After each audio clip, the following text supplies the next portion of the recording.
beaucoup d'autres niveaux. Alléluia. Je vous en prie. Donc, rappelez-moi, on va parler de cette affaire-là. Mais je vous en prie, soyez riches du donateur. Alléluia. Soyez riches du donateur. Quelqu'un ne me comprend pas encore. Je dis soyez riches du donateur.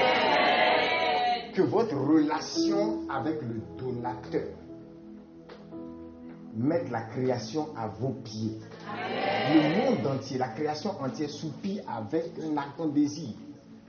Après quoi? Ta révélation. Il a tout mis à tes pieds. Paul dit, tout est à moi, tout est à nous. Alléluia. Donc, faites attention. Quand il dit, je n'ai ni or ni argent, il n'est pas en train de déclarer sa pauvreté. Il dit, ce que j'ai. Maintenant, demande à ton voisin, est-ce qu'il t'a dit la valeur de ce qu'il a?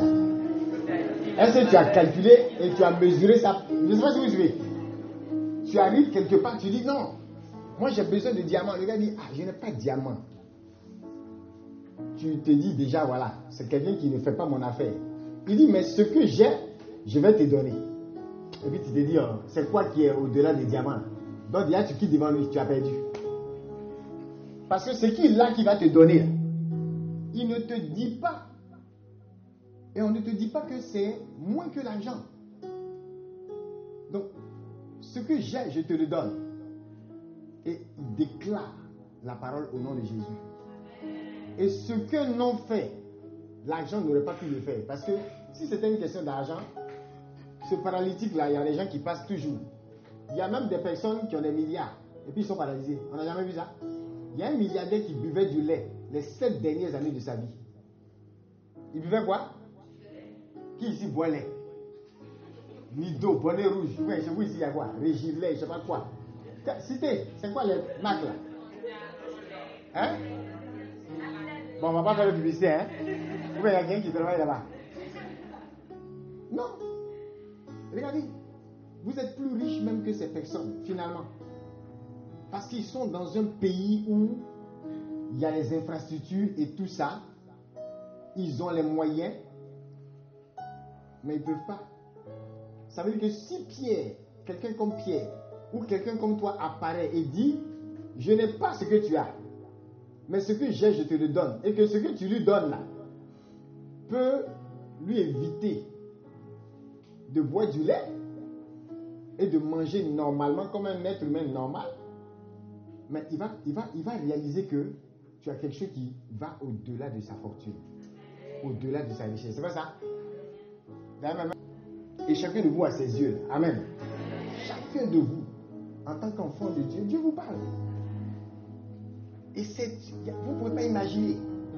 Parfois, l'esprit prophétique que vous avez en tant qu'enfant de Dieu est plus même que l'or et l'argent. Mais il y a des jets privés qui peuvent te tuer. Tu sais ça? Dis à ton voisin, est-ce que tu sais ça?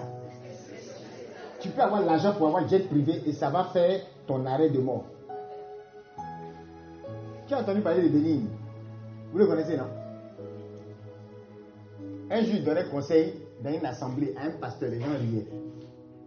Parce que le pasteur en question a jet privé, pas un, il a plusieurs. Et puis il a donné conseil devant l'assemblée. Il a dit, fly commercial, don't fly private. Faut pas prendre ton vol là dans les jets privés. Don't fly private, fly commercial. Les vols commerciaux et tout ça. Il dit c'est mieux. Parce que tous les problèmes qu'il a eu en l'air là-bas, c'est dans le jet privé. À chaque fois qu'il a failli avoir crash, il dit qu'il n'a jamais eu ce problème-là avec les vols commerciaux. Il dit ils ont leurs problèmes. Hein? Et il dit, j'ai même un ami, il a même pris ça pour faire, pour pourrir un peu, même si ce n'était pas quelque chose qu'on devait prendre pourri. Il a un couple qu'il connaît, de serviteurs de Dieu. Il dit, le jour où ils sont morts dans un crash, le temps était mauvais. Mais il dit, certainement, les gars devaient avoir un pilote audacieux. Donc, n'ayez pas de pilote trop audacieux. C'est ce qu'il donnait comme conseil. Il dit, don't have a born pilot. Born, hein? En anglais, c'est audacieux, non? Il dit, il ne faut pas y voir être born. Il ne faut pas y voir être old. S'il est vieux, tu as un problème. Si les bold aussi, audacieux, tu as problème. Parce que dans le vent, là, dans le mauvais temps, il va quand même se débrouiller pour rouler. Donc vous voyez, des gens sont morts parce qu'ils avaient un jet privé. Toi, tu te plains parce que tu n'as pas de jet privé. Dis-à, tu veux mourir. Non, parce que souvent, il y a des bénédictions. C'est bien, il y a des choses, c'est bien, ou bien. Et parmi vous, Dieu peut bénir des gens ici à un niveau tel que personne dans ton entreprise ne va te laisser aller prendre un vol commercial. Tu ne vas pas aller faire rang, un France, personne. Tu seras à un niveau, et tu peux être à un niveau où ton minimum là s'appelle jet privé. Mais en même temps, il y a mort dedans aussi souvent. Oui. Donc parfois, quelqu'un qui prend son petit truc là, métro, quoi, il est à l'aise. Il n'a pas de problème. Vous comprenez, non? Je vous ai demandé si vous buvez lait. Vous m'avez dit non. Donc vous étiez plus à l'aise que ce monsieur avec toute sa fortune. Est-ce que vous suivez? Donc dis à ton voisin, tu te plains là, c'est pourquoi? Quel est ton problème? Il ne t'a pas donné jet privé, il ne t'a pas donné avion. Tu le menaces. Il t'a donné aussi. Quand c'est la mort aussi, tu le menaces. Quand le couple est mort, il y a des gens qui ont dit, mais Seigneur, pourquoi? Dis à ton voisin, laisse Dieu, tranquille. Et il y a un autre homme de Dieu qui a répondu pour dire, mais est-ce que le corps que vous n'avez pas retrouvé dans le crash là, est-ce que c'est ce corps là qui va à Dieu? C'est l'esprit, ou bien? Donc quelle est la façon de les mots là? En quoi ça vous regarde? Quand je donne ce genre de témoignage, c'est que je suis en train de m'adresser à des gens.